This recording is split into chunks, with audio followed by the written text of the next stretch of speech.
Nice.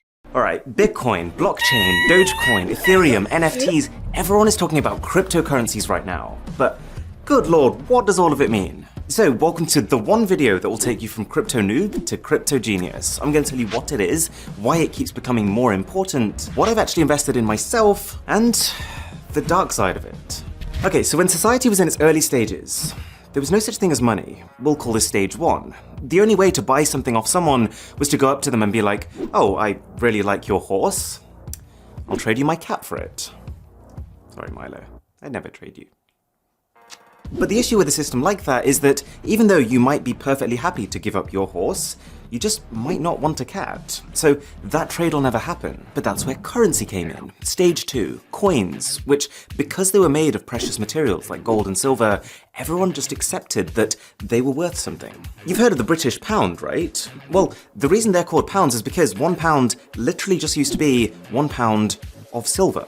And so all of a sudden in a trade, it doesn't matter if you don't want my cat. As long as I have coins, we can still trade for your horse. Even if you have no use at all for the silver, because it's a precious material, you have that reassurance that you can take that coin, give it to someone else, and trade for something that you do want. Convenient, right? But then this evolved to stage three. As banks became established and governments had control, we realized that as long as there was trust in the system, we could move away from needing to carry blocks of precious metal towards something even more convenient. Paper money. It does the same thing, but now the money doesn't have value because it's made of pure silver, it just has value because the government says it has value. Like this £10 note here in the UK, the note itself is just made of, well, it's actually made of plastic. They changed it recently because it's more durable. But if you look closer, you can see that all this actually is the Bank of England promising that they will pay the bearer of this note £10. Really, this is just a receipt, a kind of proof that you own a certain amount of money. But as technology has improved even further, we found even more convenient ways of storing and trading our stuff. We're now in what I would call stage 4, where more people than ever are buying things online and using credit cards, and really when you're at that stage, we don't see our money anymore. It's not about coins or notes or cats, it's just entries on a spreadsheet. Like when I buy a music album from Amazon, all that's happening is that my bank adds an entry in my spreadsheet that says Aaron now has $10 less, and then Amazon's bank adds an entry that says they have $10 more. So, the reason I've given you this entire intro is to give you context on where cryptocurrency sits. It's seen by many people as the most convenient era of exchange ever. Stage 5. The way to think about a cryptocurrency is that it's 100% virtual. I know the logo for Bitcoin kind of looks like a physical coin. It really is a Bitcoin now. But with crypto, there is no gold, there is no silver, there is no paper. It really is just the transfer of digital assets. But the core concept is exactly the same. Think of them as literally just running spreadsheets of who's paid what to who. But instead of multiple banks keeping their own separate records, with crypto, there is just one enormous spreadsheet of every transaction made using that currency. And this is called a ledger. Okay, we all love a good spreadsheet, but what's all the fuss about? Why is everyone going crypto crazy? Well, there are some distinct advantages to a currency system like this. One, it's decentralized, which means that while every transaction of a given cryptocurrency is all recorded on the same ledger, there are many, many copies of that ledger, and anyone who is a part of the network has one.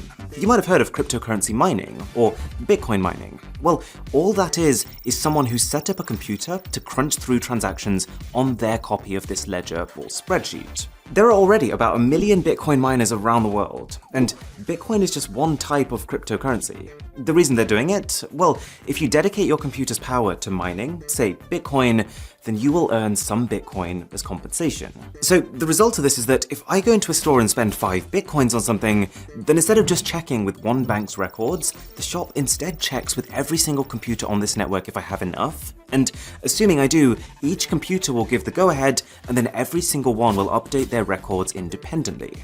So because you end up having this many copies of exactly the same ledger, it becomes very easy to tell if anyone's trying anything fishy. Who bought this? Like if I try to hack into someone's computer that's on the network and give myself more money by adjusting figures on their copy of the ledger, it's not going to get through. The system will realize that 99.9% of the copies on the ledger are saying one thing, but one of them is saying something else, so must have been tampered with. There's very clear organization to the system, and I think people believe in it because they see the future as open, traceable transactions, much more so than having like some bits of the record over here and other bits over there. And I know it seems complex at this point, but as we go through this, I think you'll realize that for a lot of people, in a way, it's simpler. There are plenty of areas in the world that have internet access, which is all you'd need for crypto, but don't have access to traditional banks, which require a lot of paperwork and documentation. Two, and I've kind of implied this already, but the main perk of crypto is that you don't need banks anymore. Because everything is stored by the people on this ledger, you can make international payments almost instantly instead of it taking half a day with no spending limits. Plus, you don't need to worry about exchange rates, you don't need to worry about interest rates, and even transaction fees are close to zero. For some cryptocurrencies, that is. But this is where the real fun begins. Fun at parties, I promise. The reason that cryptocurrencies are called cryptocurrencies is because they're secured by cryptography. And one example of this, which a lot of the major cryptocurrencies like Bitcoin use, is blockchain. Now, people often get confused by this. Blockchain is not Bitcoin. Blockchain is not a currency itself. Blockchain is just a secure type of ledger. So you know that big spreadsheet that everyone has that's recording transactions?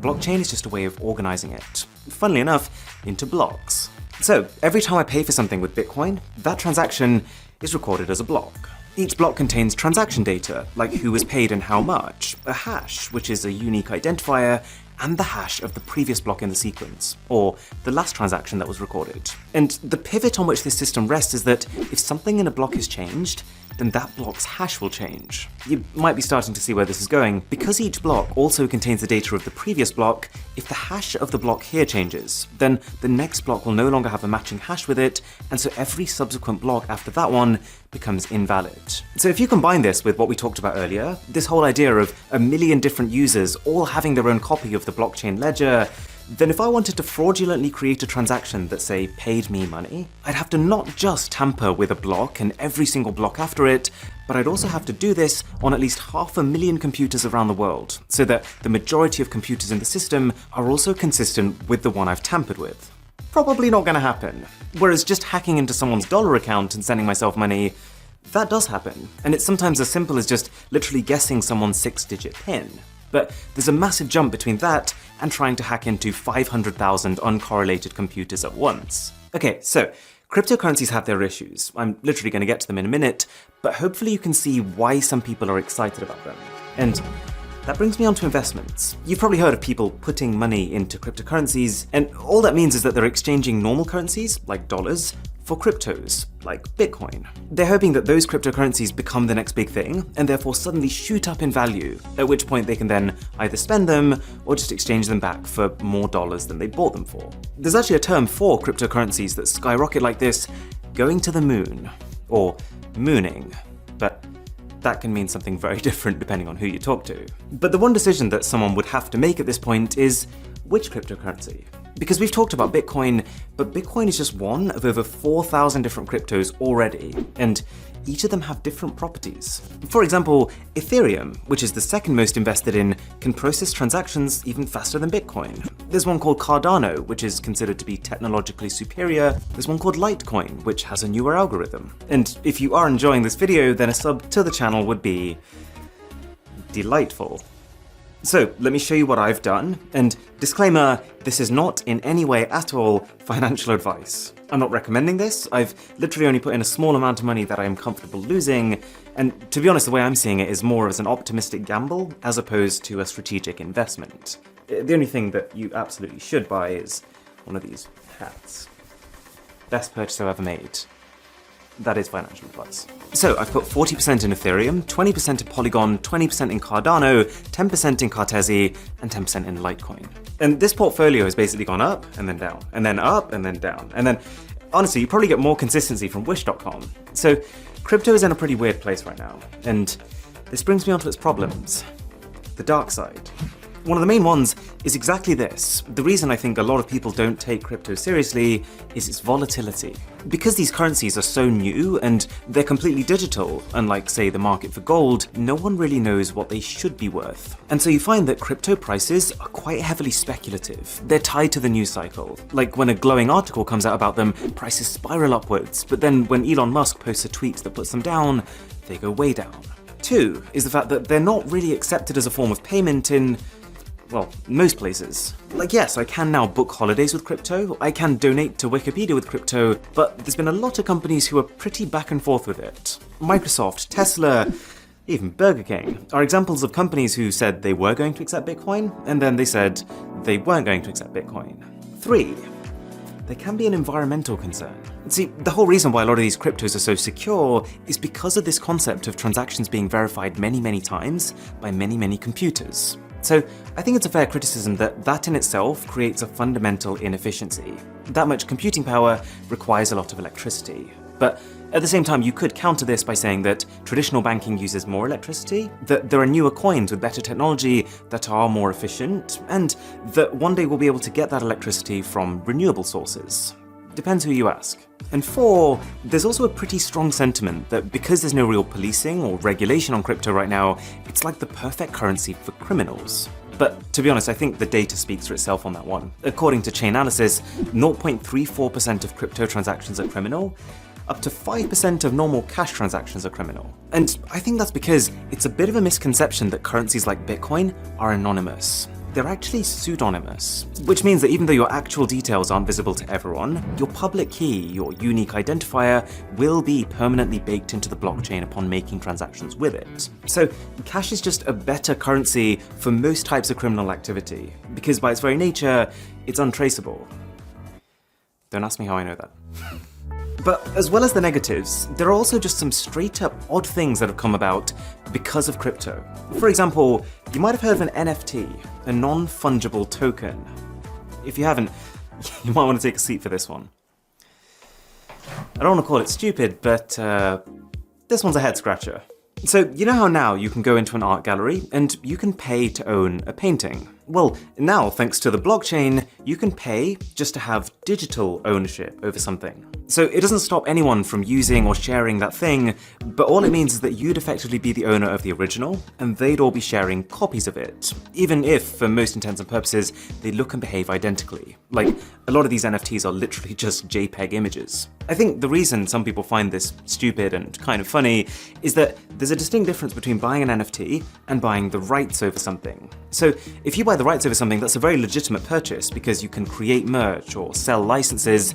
With an NFT, you can't. The original owner still has all the reproduction rights over that piece. All it is that you're using the blockchain to prove that you have some ownership over that asset. But clearly, just being able to say that has some value, because an NFT of this Gucci ghost sold for $3,600. The CEO of Twitter, Jack Dorsey, he sold the first tweet he ever made as an NFT for $2.9 million. 5 words! I could do that. Any takers? And this one just blows my mind. This photo, which is basically an overview of one guy's pieces of art, sold for $69 million. Very nice. To clarify, this literally just gives the buyer some digital ownership over a JPEG image. And finally, you might have heard of Dogecoin. Dogecoin is based on the same tech as Litecoin, but it was created as a joke. People started sharing it and putting a bit of money into it because they thought it was funny, but that propelled its value to the point where now we have people who have actually become millionaires just because they bought Dogecoin when it was cheap. It's an interesting world out there. If you did find this useful, then do consider sharing it with a friend or family member who could benefit. I would really appreciate it. And for my best phones of 2021, click here. For an Instagram story that crashes your phone, click here. My name is Aaron, this is Mr. Who's the Boss, and I'll catch you in the next one.